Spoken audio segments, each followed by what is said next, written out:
Welcome back to another reading and correcting of Crimson by me, Kindor, the Tiger Knights, and I, Tiger Supervisor. Today we are doing chapter 18. You're going to want to drink and a snack because it's a long. The captain talked about what he expected of everyone. Things like security forces, time frames, and other things Alex didn't understand. One thing he did understand was that Anders, of all people, would be in charge of the assault force and that it would be their job to keep everyone safe from the guards. When he looked toward his antagonist, Anders glared at him and Alex quickly looked away.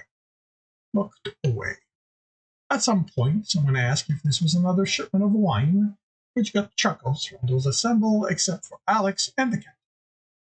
Captain simply glared at the speaker. Alex didn't get that either. Before the captain could end the meeting, Ender demanded to know exactly what Alex would be doing during the mission. The captain looked at Alex. Alex had trouble keeping the tremor out of his voice. 17 of them fixed their intense gaze on him.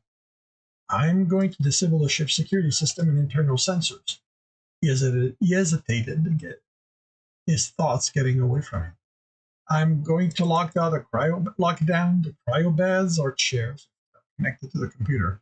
If not, I'm going to disable the doors to keep them from getting in your way. And those beds some more. Why do we need him? We've managed fine without some fancy computer lover before. Consider this an experiment. And that's more reason than I need to give you, Anders. Unless there's an actual useful question, you can go get things ready. You have 10 days to make sure your teams are in order. Ander was the first out, lowering. Alex and Jennifer's were the last ones. She stuck by him the entire way to his cabin, where he explained to Will his role in the mission, as well as the captain's protection and his need to move about at all hours. Even with that, Will didn't agree to reset the doors locked until Jennifer learned what Alex had said. Then he explained the same to Doc, and she agreed to cancel the escort for the time being, as well as the training after double-checking with the captain. That didn't mean it stopped his friends from continuing to act as his bodyguards, and for as much as their constant presence annoyed him, the realization that he'd come to think of this small group as his friends and that they cared enough about him to see him safe kept him from cursing them too loudly each time one ran to catch up to him as he left his room to go to the lab. The one thing Doc didn't cancel was his diet. Alex found out the hard way when Carlina slapped his hand off the greasy food he preferred and handed him a plate of large grilled steak, lots of steamed vegetables, and a small portion of cake, and a mug of liquid Boost. Yeah, that's when that goes back to when I had no idea what to do as what became nutrient boosts, nutrient bars, and all that, and protein. You know, the science fiction version of the health stuff we have, and I'm putting health in quotes. No amount of complaining on his part deterred Carlina from the watch over what he ate, and Doc wouldn't relent, so Alex had to throw himself into his computer work without his comfort food. At least she let him have the boost. He needed all the energy they provided. Another pleasant side effect of Alex working himself raw all these days was that he didn't have much time to sleep, let alone have nightmares. Alex smelled. His eyes had bag under them, and that would have needed their own ticket should he try to board a passenger ship, and his beard was long enough to tickle his neck when he bent his head, but he was happy. Not only was the central processor fairly sane, but he'd gotten 2 whole days to do some extra work. At Sears' insistence, he fixed the life support system. He didn't want to give it any of the core processors, since as good as his work had been, he wasn't certain he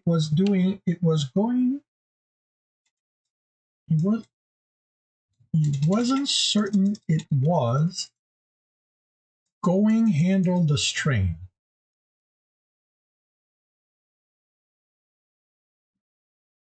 He wasn't sure it was going to handle the strain, the extra strain, not when he was going to need its help. So he gave it to the engineering system to handle. It was the second largest processor on the ship, so it would be fine running that. He didn't know or care how they knew the ship was close by, and yet it didn't know of their presence. By this point, Alex didn't care about much, other than a shower, a razor, and sleep.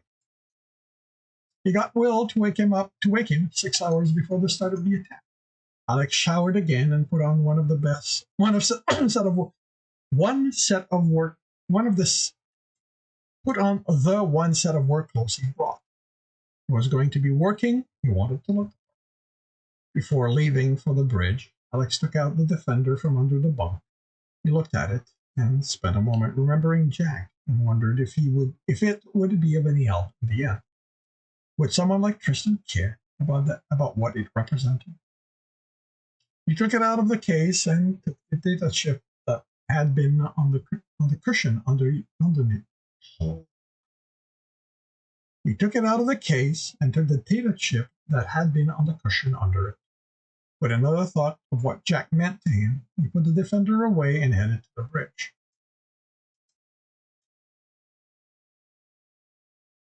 He spent his time there familiarizing himself with the Series computer control board. The layout was different than the one he used in the lab, which reinforced the notion that she never used it. Alex discovered the bridge's board had one feature that would make a difference. The computer display was three-dimensional. A Sears lab was in two-dimensional, which was fine for healing the computer, but in an aggressive action like what he was about to undertake, the second it took for him to make out a line of code buried under everything else would cost him control. He had to clean the interface, both physically and its code, before he could reconfigure and make use of it. With that done, he ran through a few quick exercises, then sat down and waited. He wasn't nervous. This was his element. Even the waiting. He was going over his plan of attack with all the permutation he could come up with. As agreed, one of the bridge crew let him know 2 hours before the start of the attack, and Alex got to work. Establishing contact with the target ship, the Poseidon, was simple. Every computer in existence was connected to the open net. They had to be. Computers had to talk to each other, especially the ship. Crew needed to talk with their family. Executive needed to stay up to date with what was happening at the head office. For both, they had to know where in the universe they were. Even military ships, which operated mainly on the closed net for communication, still had at least one open net contact. The crew needed entertainment, and that couldn't be transmitted through the closed net. It would defeat its purpose. The Poseidon was on a military ship. The captain had been able to tell him that. It was corporate. It didn't mean its security would be any less active, but it meant the people behind them were going to be less alert.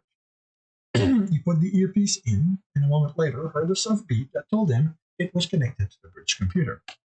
"How are you feeling?" he asked, getting a curious look from the officer seated next to him. Alex shook his head to her and focused on his board. "I am lonely," the computer replied, with only a hint of the wail in his voice. "I know. Once this is over, we're going to have time. I'm going to begin reconnecting you to the rest of the ship. Are you ready?" "I have very little else to do." Had that been sarcasm? "I'm sure your undivided attention will be to my advantage." He inserted the data chip in the board, and a list of programs appeared on the side screen. "I don't like those programs," the computer said. "Don't worry, they aren't for you." Each one was a program he'd written over his years at Luminex. He'd come up with them to overcome specific problems he'd encountered, and his job had become easier with each one he'd added to his arsenal. He didn't own any of them. He created them, but they belonged to the company. Still, he hadn't been able to leave them without making a copy, and while he hadn't expected to use them in quite this manner, they could make the difference here. With a few keystrokes, he was in contact with the other ship. He set the burrowing program camouflage as personal communication to get through as many layers of security as it could stop. This program was good enough that in a few previous jobs it made it all the way to the command structure, and it had been easy for him to get what he was after. This time it only made it 3 layers deep, giving Alex only the ability to make minor changes. That was okay. This is what he had gotten paid to do. He put his hands on the display and rotated, first sideways, then down. He smiled as he found a weak spot in the code. He modified it. I don't like you, came a deep, resonating voice in his ear. The other ship system. Well, hello there, Alex replied. He spun the display, looking for his next target. How are you doing? Who are you? I don't see your ID in my directory. I'm sure. I'm a friend. Maybe you should look again? Now that he knew the system was doing it, he saw the code react to its search, telling him where the governing code was located. He zoomed in, rotated around until he was up front on the display. You are not in, the ship informed him. I must inform the operator that an illegal intrusion is in progress. Now, don't do that. He located the second path of the code. I'm sure it's just a misunderstanding. He inserted the communication ID he was using. I told you, I'm a friend. He backed up. Are you sure you were thorough? Come on, just look again. If I'm not there, I'll leave. This sounds very much like a side came. Oh, here you are there. See, I told you I was a friend. Still, I should inform the operator there was an irregularity in my search. Alex sent a search program with instruction to highlight specific code. You really want to bother him with that? He just came out of cryo, right? He'd probably be irritable and growl at you. Every system came from the manufacturer with the same programming, therefore the same personality. Personality evolved, changed as new programs were added. It was very difficult to set up two computers with exactly the same program installed in exactly the same way. So in no time at all, each computer had its own personality.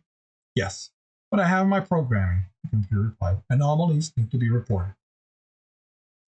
This caused people to forget that the original code remained there, buried under all those different personalities. Was the core one. Alex didn't know which one this was. The captain hadn't known. It had been important for him. It hadn't been important for how he planned to operate before he asked Alex to join him. But there were only 100 or so manufacturers, and Alex had dealt with all of their systems. I know. Well, why not just make a log? That way, you'll have satisfied the notification program, and your operator will be able to look at it when he's past the waking sickness. Luminex had compiled every variation of that core programming for each of the manufacturers, and Alex had incorporated them in his search. So long as enough code was highlighted, Alex would know which manufacturer he was dealing with, and with that, he'd know how the base personality thought. I suppose that is sensible. While code lit up, Alex continued to work, preparing for what he'd be able to do once he could give himself more access. He located internal communication, the sensors, internal weapons. Why did the ship have internal weapon systems? He put the question out of his mind. He had more things to do. Since we're chatting, can you do me a favor and tell me what's around you? Cryo system was part of the central, so that was good. Nothing, of course. Really? Nothing? I thought there was always some stuff. I thought there was always stuff floating in space. He glanced at the code. Still, not enough for him to make out who this was. Rocks are nothing. Unless they are in my path, then they become something. So, there's nothing in your path. Alex noticed a line of code. It wasn't one his program was looking for, but he was familiar with it. He'd seen it in many computers. Quickly rewrote it. Did you do something? The system asked. No, Alex replied. Why? I thought I felt something. Have any of your functions changed? There was a moment of silence. No, they haven't. See, if I had done something, you'd be able to tell. Still, not enough code lighting up. I didn't look at the time. That never. If I tell you I'm in charge, would you believe me? No, you are contacting me from outside the ship. You cannot be in charge. Alex changed 3 more lines. I could be in charge. Maybe I'm contacting you from the head office. I don't think so. These communications come with specific identifiers. Alex smiled. Had that been hesitation? Maybe this is a test. Another quick change. Why? Why would you tell me this is a test if it was one? Maybe I'm here to see how you respond to confusion. You do know a system like yours can fall victim to that. Search for more code to change, but he'd gone through all the easy one. There was nothing else he could directly change to push the system to trust him. From this point forward, he'd have to change multiple lines to get that interaction to cause the personality to change. But that meant that anyone paying attention to the other ship would on the other ship would notice. He glanced at the internal communication. Still no indication anyone was manning them. Ships like the Poseidon couldn't afford to have a full crew complement up and about all the time during such a trip. But they also couldn't have everyone in cryo. They had to be at least one person there to respond to unexpected situations, say like a pirate attack. Alex couldn't know how many were awake right now, but there had to be at least one coercionist, and should do regular checks. I cannot be confused, the system said, as Alex unpacked the program that made a dozen copies. I am a Moramba 68. I am state-of-the-art. Alex froze in the middle of instructing the program on what lines he needed to change and how. Had it just given him the manufacturer? Did you say you're a Moramba? I did. I had. Somehow, Alex had gotten it to divulge the most important aspect of who it was. By accident. He'd have to go over what he'd done later and see if it could be programmed. For now, he had work to do. He spun the display. He didn't know the 68, but he knew Moramba. He knew its core personality. Maybe the arrogance was an unintended feature of the 68? More likely due to the changes made to it. He changed the instruction in his program and released them. The system blinked. Such a significant change couldn't go unnoticed, which was why it needed to be done all at once and had to be exactly right, or he was in for a hard fight to take control. What did you do? The system asked. Something to help you. Oh, all right. Now, can you answer my question again? If I tell you I'm in charge, will you believe me? Of course. Good. I want you to listen to me. You said there is nothing around you. That is true. It will remain true. There are only rocks around you, and they are nothing unless they are in your path. Do you understand? I only see rocks. Rocks are nothing. Good. Alex grinned and stretched. Everyone who wasn't occupied on the bridge was looking at him. He took off the earpiece. We're invisible to them. So long as we don't cross their direct path, their sensors will ignore us. You told that ship we're a rock? The captain asked. I told it everything is a rock. Much easier. And it believed you. Alex grinned. It did. As far as it's concerned, I'm the boss now. Violet looked at him. Are you actually saying we can just go up to their cargo dock and dock? No hiding, no jumping from rock to rock and looking for their blind spots? I wouldn't knock, but yes, the rest is about it. For the rest, that's about it. Alex looked at their stunned face. Isn't that what you wanted me to do? Kid, the captain said with a grin. I had no idea you could get a ship to do that. All I was expecting was that you would disable locks for us to keep the security system from frying my people. Murray, move us alongside. Rebecca, inform the teams we're moving ahead of schedule. Sir, don't connect to the ship too fast, Alex said. I'm not ready to control the rest. Don't worry, kid. We'll wait for your word. Shit, Murray whispered. How come we haven't been doing this way from the start? How come we haven't been doing things this way from the start? Alex set more programs to alter more of the code and solidify control. He told the defense sensors to keep what it saw for itself and him, and not act on any of it unless he gave it instructions. He told the inventory control to expect items to be removed, and it was normal. It asked for authorization, and Alex responded by lobotomizing it. He didn't have the time to spend on such minor systems. I have control of the important stuff, he said. He set more watch program around the communication post. Whatever problem he was going to have during the attack, they were going to come from there. As soon as the crew boarded the ship, those who were awake reminded him to set the cryo beds, would ignore instructions if anyone else would start reporting the intrusion. He got motion close to him and became aware of excited talk and movement. I'm leaving this here for you, Perry said. There's a gun. Can't use that. I'll take it, Murray said and reached for it. Bug off, Murray, Perry said without looking at him. You don't need it, but if you do, just point and shoot. It's ready to fire, set to max. so you don't have to worry about that. He turned to Murray. If you try anything and Crimson doesn't shoot you, I will. Don't give a fuck what Anders told you to do. Got that? Perry laughed. It was only Alex and Murray on the bridge now. He expected soon they would be the only ones on the ship. He glanced at the pilot, who pointedly kept his eyes on his control, then put him out of his mind. He had to count on the captain's protection. Perry's threat to be enough to keep Murray from doing anything.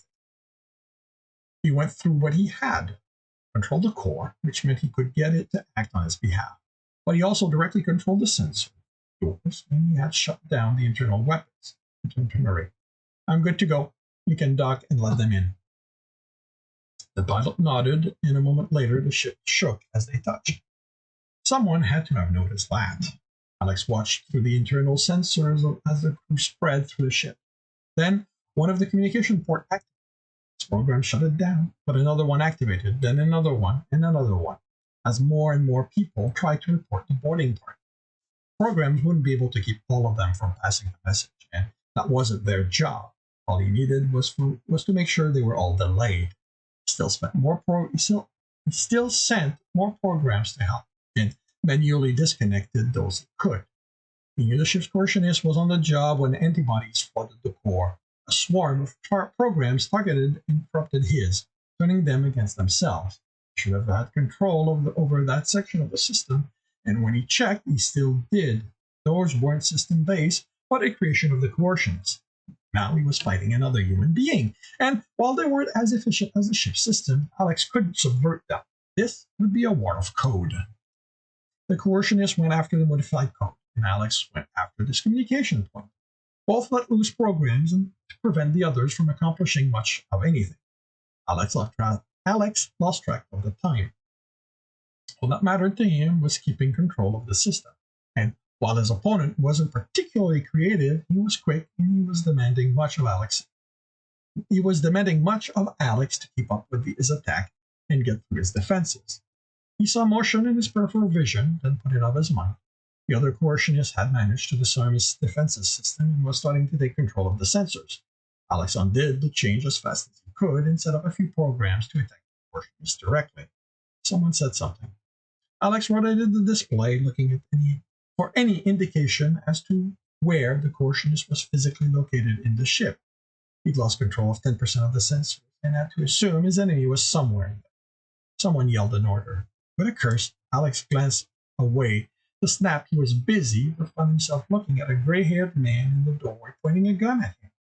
Where was Murray? I said, the man said, move away from the board. Alex had no idea who that was. He didn't recognize him, and he wasn't wearing anything close to what he'd seen any of the crew wearing. The white uniform was much too clean and in good condition to belong on this ship. Well, except for the captain, who always wore clean and well-tailored clothes while on the ship. But that wasn't him. Whoever this was, he came from the other ship. Alex looked at the display and his hands had continued typing.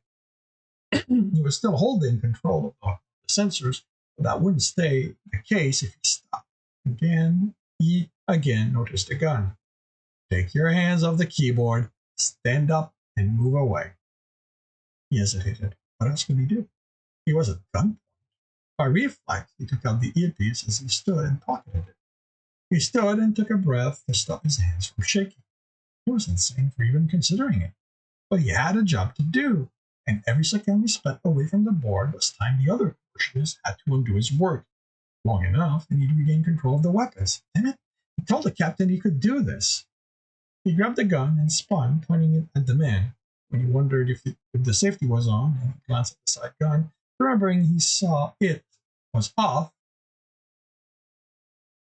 Remembering as he saw it was off, what Perry had said. When he looked up, the man had an amused smile. You're new to this, aren't you? His face grew serious. You have to know you can't take it. You're shaking. Put the gun down and step away from the board. Alex didn't move. He made a deal for passage to Somalia. But this was a pirate ship. It didn't belong here. Maybe he could convince the other ship to take him there, explain he hadn't intended towards their ship when he set out on this journey.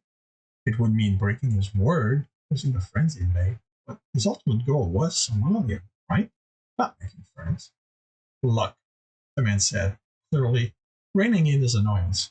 Just do what I say, and I'll tell my captain I just found you here. I won't even say you were on the bridge, so he won't know about your part in the intrusion. You won't be able to avoid at least talking to the law, but you should be able to convince them you didn't know about any of this, right? Of course, you're only looking to a few years in minimum security place, and the girls like a guy with a past, right? Alex almost nodded at the mention could get out of this clean. There was nothing on record about him doing this job. The only thing that could be demonstrated was that he was healing the computer.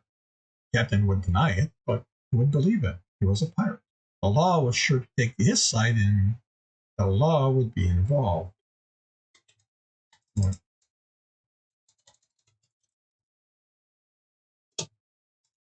I can't talk to the law. Luminex would have a wall with that for him. He'd stolen the earpiece, proprietary technology. Every law enforcement agency would have his picture in their file. You need to promise me that I won't have to talk to them. I'll work for you, Captain, but I'm not talking to the law. I can't do that. Not after what you helped with. You either take the... Alex fired. The man fell back. Alex closed his eyes and pushed the image out of his mind. He dropped the gun and turned back to the display. He had work to do. He could tell at a glance the other coercionists had used this time a wave to good effect. He'd taken apart most of the programs Alex still had doing defense. He put the earpiece back on and was assaulted with wailing. He cursed. He didn't have time to deal with his own systems having depression attacks. He tried to do his best to ignore it as he rebuilt his defenses, launching new programs, but half wouldn't even function due to the assault. And then he realized he didn't have to be the one. He didn't have to be the one. But the best to ignore. And during this, he took over one of the communication point, programmed to broadcast over the whole of the ship's communication system, and shunted the whaling to it. But the other coercionists deal with it. It worked. The others' work suffered immediately and allowed Alex to quickly regain control of the sensors. But when he tried to tell them to shut down the few weapons that had been activated, it was too confused to respond. So Alex had to deactivate them manually. Then he discovered that one of the first things the other had done was unlock all the doors. He had to spend 15 minutes locating the enemy security force and log them back in without trapping his own people. That done, he was able to focus on both maintaining control and calming his system. And once the wailing abated, he found out an alarm was sounding within his system. Someone else was trying to gain access. He split the display and began fighting on two fronts, grinning the entire time. He couldn't remember the last time he'd had this much fun. Crimson! Alex looked away from the display where one of the coercionists had unleashed a digger program at him, and the other was using a mirroring sheath trying to evade his attention. He was looking at him. Why didn't you respond to my calls? Alex looked at the board, and there was indeed a light indicating someone had tried to contact him. Been busy, he said, focusing back on the display. Really? A mirroring sheath? Even beginners didn't begin with those. But his attack and had him blasted back out of the system. Crimson! I'm busy, he snapped. Someone sighed. We're all back, the captain said. Where's Murray? Don't know. You're back? Yes, everyone. I tried to contact you as soon as we were in so Murray could get us out of here. I've got the seat, someone said. Oh, Alex said. If everyone was back, then there was only one thing left to do. He ignored the coercionist trying to get into his system. The guy was such an amateur that he wouldn't be able to do any damage in the little time. Hello, he called the other computer. Remember me? Yes, I do, but I'm under attack. I know, but that's almost over. It was an exercise. Then why does it hurt so? I needed to see how you'd react to something that felt real. You did very well. There's only one thing I need you to do now. And after that, the pain will go away. The intrusion will stop. Yes. When you do this, he'll know the test is over. You were an excellent system. Your pride is well deserved. When I tell you to go to sleep, I want you to forget the entirety of the last 24 hours. Then sleep for a full day. Do you understand? That will inconvenience the crew. I know, but that's part of the test. We need to know how they will react on their own. You trust me, remember? I do. I am not worried. They will perform well. They are a good crew. They are my crew. I have no doubt. Go to sleep. His connection died. He checked his system status. As expected, the second coercionist hadn't managed to do anything in the minute or so Alex had been locked. His job was finished. His leg gave out, but someone caught him. Had he been standing? And he sat down after the man had his mind blocked the rest. He was made to lean against the board. Captain was before him, concern of his face. Perry was the one holding him up. Alex looked around. Everyone was moving about, but they were avoiding a spot, the place where the man fell. Alex's mind tried to reel away, but his eyes fell on him. There was a large pool of blood around the half of the man's head that was locked. Alex threw himself away from Perry, and the captain ended up on all fours, throwing up. When he was done, he managed to stand without help. Murray isn't here, so I'm guessing that's your handiwork? Alex nodded, not looking them in. That's your second one. Should I be worried? Alex shook his head vehemently. I didn't mean to kill him. I was aiming for his shoulder, but my hand was shaking so much. Then I had to get back to controlling the other ship. The coercionist had managed to free the sensors, and the captain grabbed his shoulders forcefully. You don't have anything to explain. That guy put the job in danger, and you dealt with him. That's how things should go. Alex, he guided Alex back to the seat and had him sit. Now, you told the other ship to go to sleep and forget? Alex looked around, expecting at least one person to look at him with disgust. But those who did look in his direction nodded their approval. One even gave him a thumbs up. So we have a day, Captain asked. No, a couple of hours at most. If their coercionist is any good, that's all it's going to take for him to force a hard reboot of the system, Alex smiled, which is going to erase all trace of my work. You heard the kid, the captain said. We have 2 hours to get as far from here as possible, burn as much power as it's safe to do. Patted Alex on the shoulder. Go to your cabin, sleep, eat. We're all exhausted, so we'll celebrate once we're away. What above, Alex pointed toward the body without looking at it. Don't worry about that. Or the mess in the corner. You're not on cleanup duty anymore. I'll get Will to do it. You shouldn't have to clean up my mess. Captain chuckled. Kid loves cleaning stuff. If I'd known that, I would have set him to cleaning the ship from the start. Go rest. Alex nodded, but it was a moment before he could get his mind to engage. Then a few more before his legs were steady enough to support him. He was careful not to look down as he stepped around the body and left the bridge. He made it halfway to his room in a daze of shock and exhaustion before someone grabbed him and slammed him against the wall. You did it on purpose, didn't you? Alex took a moment to recognize that Anders was the one holding him. What? Was all he managed to say. You said you controlled the ship, so you expect me to think you didn't arrange it? Well, take a look. I'm still alive, shook Alex, but 2 of my men are hurt because of you. You're going to pay. A hand appeared on Anders' shoulders, and Alex realized there were 6 others there. The hand belonged to a short, stout man. He was under the captain's protection. Anders growled and slammed Alex against the wall before letting him go. Well, this isn't over. The job's done. So the captain's going to take his protection away. The moment he does, you're a dead man. Stormed off, followed by most of the others. Only the men who'd stop Anders remained. What the fuck was that? Alex asked once the group had turned the corner.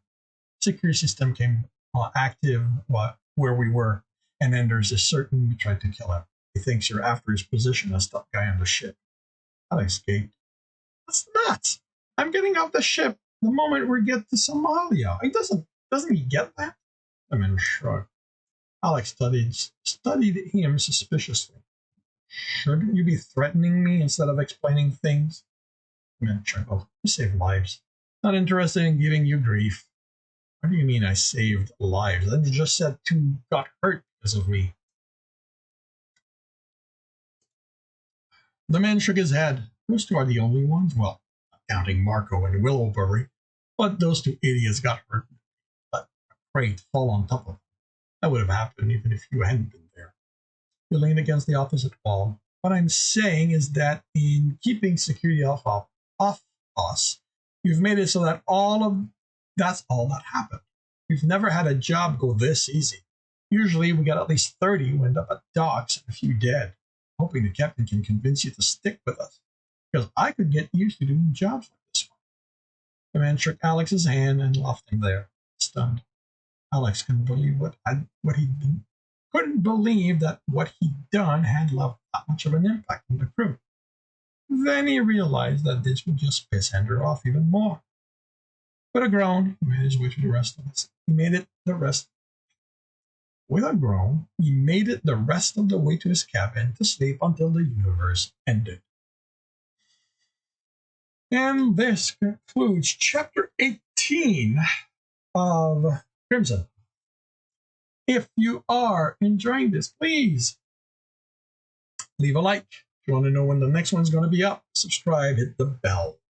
If you want to read the rest of the story, you can do so. You can get the book from any of the major retail stores, as well as the rest of the series, 6 books in total. If you want to support me, I have a Patreon, and there you can get more stories, other stories in the works and unpublished. If you want to watch me do this live, I do that on Twitch. Recording is every Tuesday morning. The rest of the week, I write. All the links are in the note. And with that, I shall wish you a good day.